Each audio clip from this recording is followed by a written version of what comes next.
saya, alangkah baiknya kita berdoa menurut kepercayaan masing-masing. Berdoa dimulai.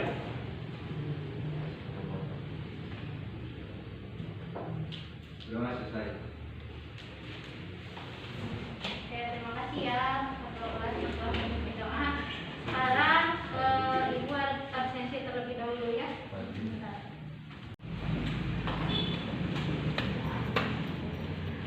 Marullah,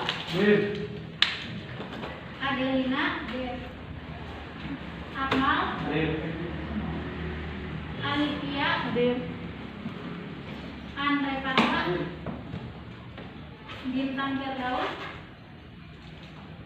Danti, Desantan, Egi Sri, Fadli,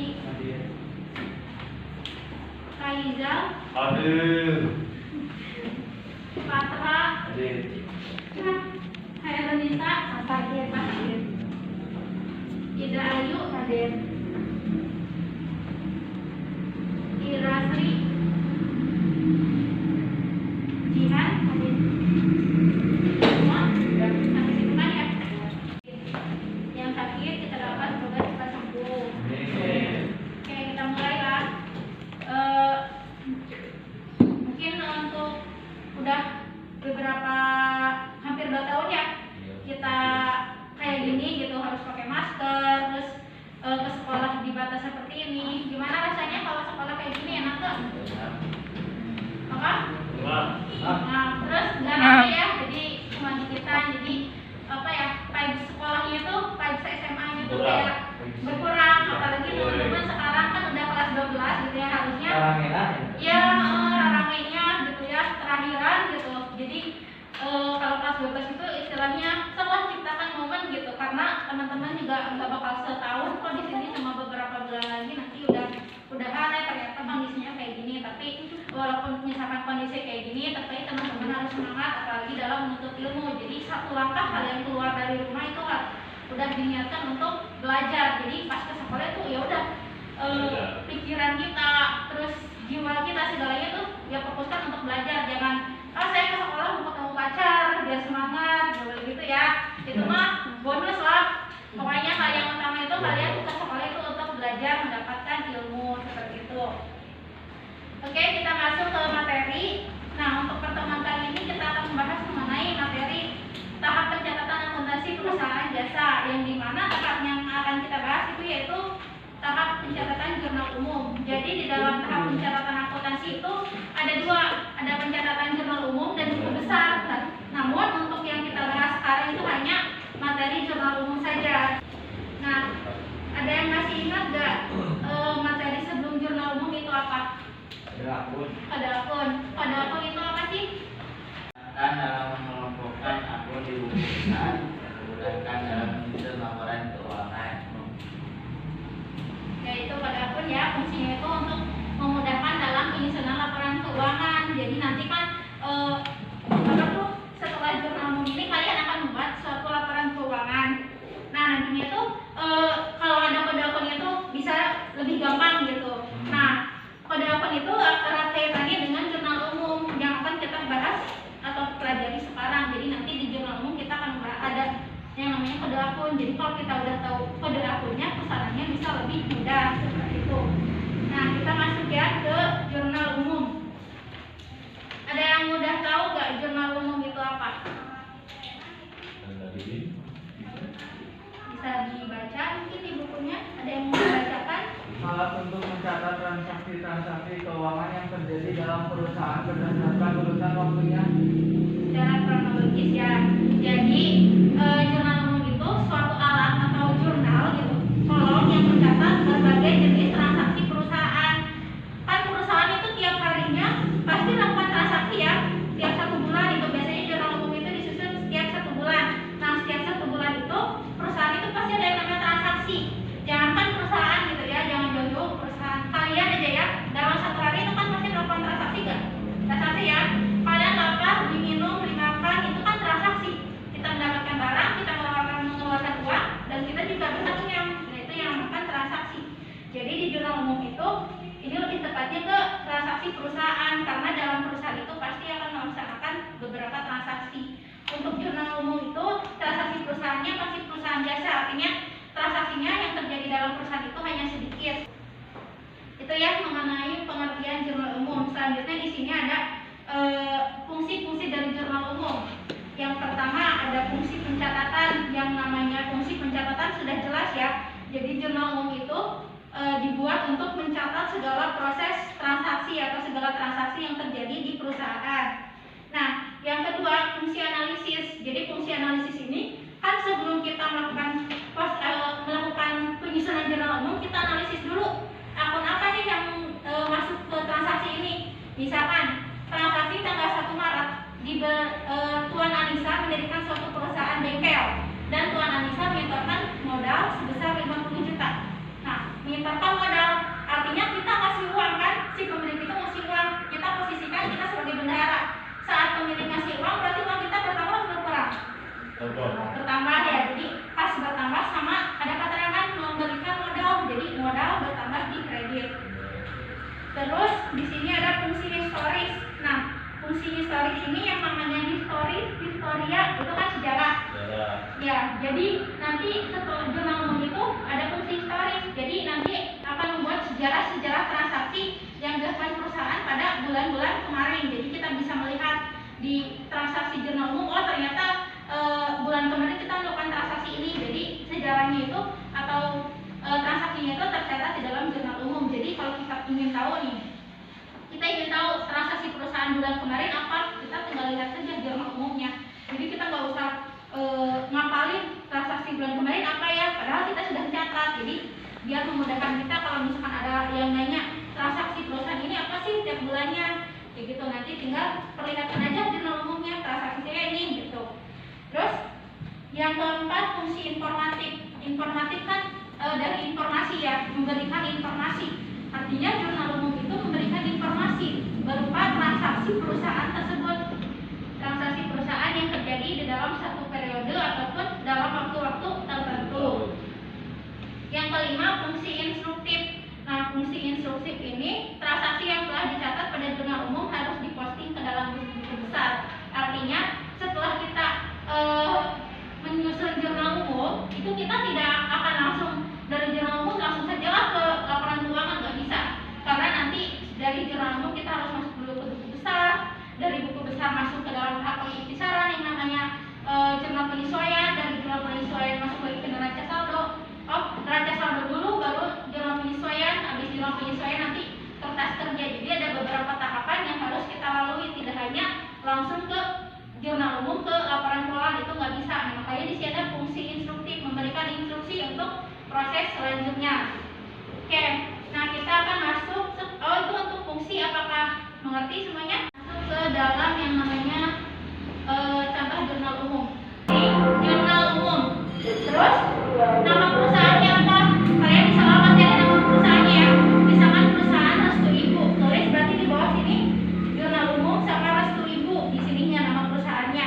Terus di sini periodenya, kalau misalkan jurnal umum itu biasanya disusunnya akhir bulan, jadi per bulan, per Januari 2021. Kalau transaksinya Februari, per Februari 2021, seperti itu.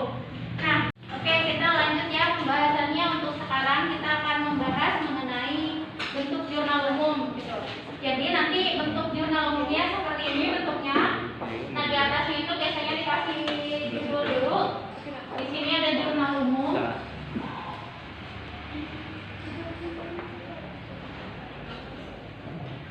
Nah, dikasih judul dulu jurnal umum, berarti ini artinya kolom jurnal umum. Terus di jurnal umum ini ada beberapa kolom. Yang pertama itu ada tanggal. Nah, tanggal di sini ada 2 kolom juga. Untuk kolom yang pertama di sini biasanya dituliskan itu untuk menulis bulan sama tahun transaksi. Misalkan bulan Januari 2020, berarti Januari 2020. Nah, untuk kolom sebelah sini ini biasanya untuk penulisan tanggalnya. Nah, kolom keterangan ini biasanya untuk mencatat akun-akun yang telah kita analisis. Akun-akun yang telah kita analisis dari soal. Terus di akun referensi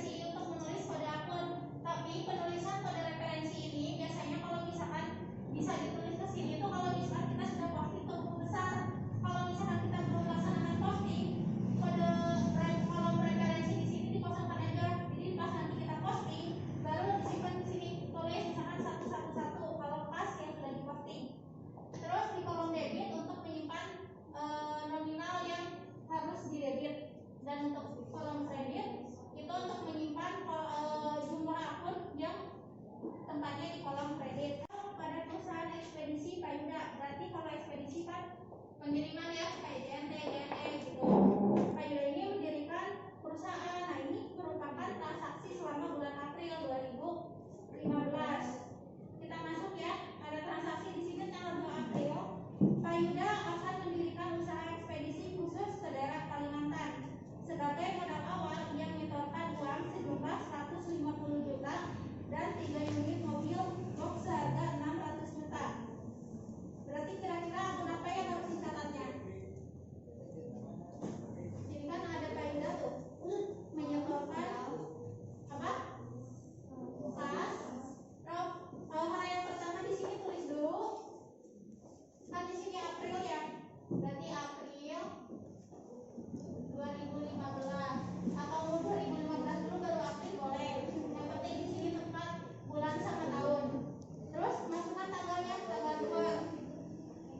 Tanggal 2 tadi Pak Yuda mendirikan usaha. Nah, modal awalnya itu menyetorkan uang. Uang itu masuk ke dalam kas. Berarti simpan di sini kas. Kas berapa? Uangnya berapa? 150 juta di debit berarti ya karena bertambah. Terus apa lagi? 3 unit mobil box. Kalau mobil box kan di kode akun kemarin ada kode akun khusus kendaraan. Jadi masuk ke kendaraan di sini. Kendaraannya itu 600 juta.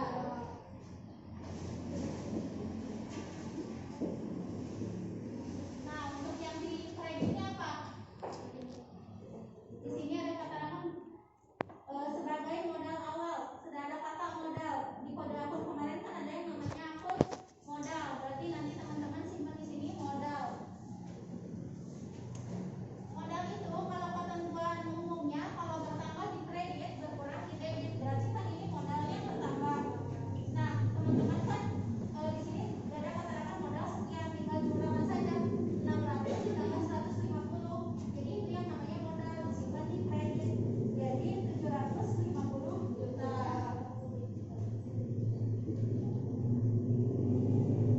Nah, 750 juta ini penjumlahan antara kendaraan sama kas, itu yang dinamakan modal awal gitu. Untuk transaksi yang kedua, di sini membeli peralatan kantor berupa 4 unit komputer dan 4 unit printer seharga 18 juta secara tunai. Kan ini printer sama komputer ya, printer sama komputer itu kan contoh ke peralatan ya, karena itu tidak habis pakai, jadi jangkanya lama gitu. Kalau misalkan barang habis pakai itu namanya perlengkapan gitu. Berarti nanti di sini tulis tanggal 3. Berarti peralatan kantor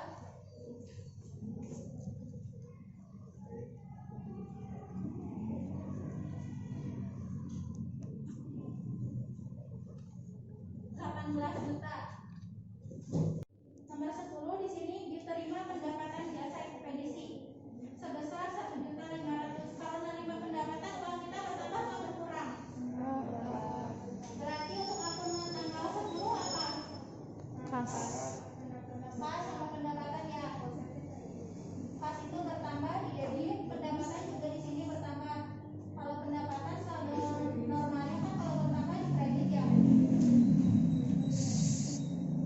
Pas sama pendapatan 1.500.000.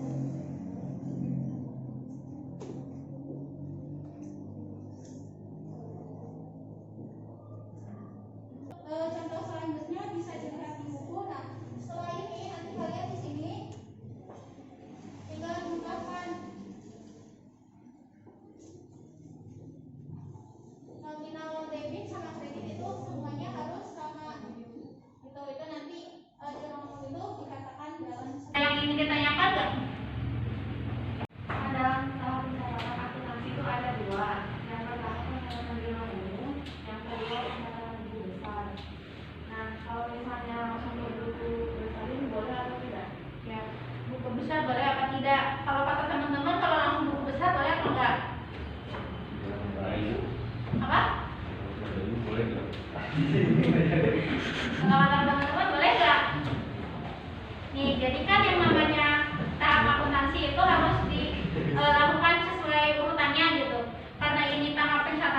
akuntansi di jurnal umum dalam siklus akuntansi. Tahap jurnal umum ini tahap yang pertama. Artinya kalau misalkan lanjut ke buku besar, boleh nggak? Sebenarnya kalau misalkan kalian bisa, boleh-boleh saja. Tapi itu kalau menurut saya agak ribet karena kalau di jurnal umum kan kita sudah mendata transaksinya. Ke buku besar ya tinggal memindahkan data dari jurnal umum. Kalau kita nggak bikin jurnal umum, ya kita memindahkan apa gitu. Jadi kita harus mikir lagi. Sama aja sih sebenarnya. Jadi kalau lebih efektif itu kita harus membuat jurnal umum terlebih dahulu. Ngerti? Ya. Nah, mungkin untuk gimana untuk jurnal umum semuanya udah pada paham? Udah ya, alhamdulillah. Mungkin itu saja ya untuk pertemuan kali ini. Ada yang mau menyimpulkan? Ya, silakan. Jadi jurnal umum merupakan alat untuk mencatat transaksi keuangan yang terjadi dalam perusahaan berdasarkan urutan waktunya. Fungsi jurnal umum diantara fungsi pencatatan yaitu untuk meringkas data transaksi yang telah dicatat dalam jurnal umum. Yang kedua, fungsi analis yang berfungsi untuk menguraikan sesuatu menjadi komponen-komponen kecil yang diketahui hubungan-hubungannya. Yang ketiga, fungsi historis yang berfungsi untuk menggambarkan aktivitas suatu perusahaan setiap hari secara berurutan dan terus-menerus. Yang keempat, fungsi informatif untuk memberikan informasi tentang segala hal yang berkaitan dengan kegiatan yang akan dilaksanakan atau kegiatan yang sudah dilaksanakan. Contohnya informasi tentang biaya, kepanitiaan, dan lain-lain. Fungsi instruktif berfungsi untuk kepemimpinan yang bersifat satu arah kepada yang dipimpinnya. Ya, terima kasih ya. Itu ya untuk kesimpulannya. Jadi tadi kita sudah membahas mengenai pengertian jurnal umum, fungsi jurnal umum, bentuk dan contoh jurnal umum seperti itu. Nah, untuk pertemuan sekarang mungkin cukup sekian ya untuk materinya. Untuk minggu depan nanti kita akan membahas mengenai tahap pencatatan yang kedua, yaitu buku besar.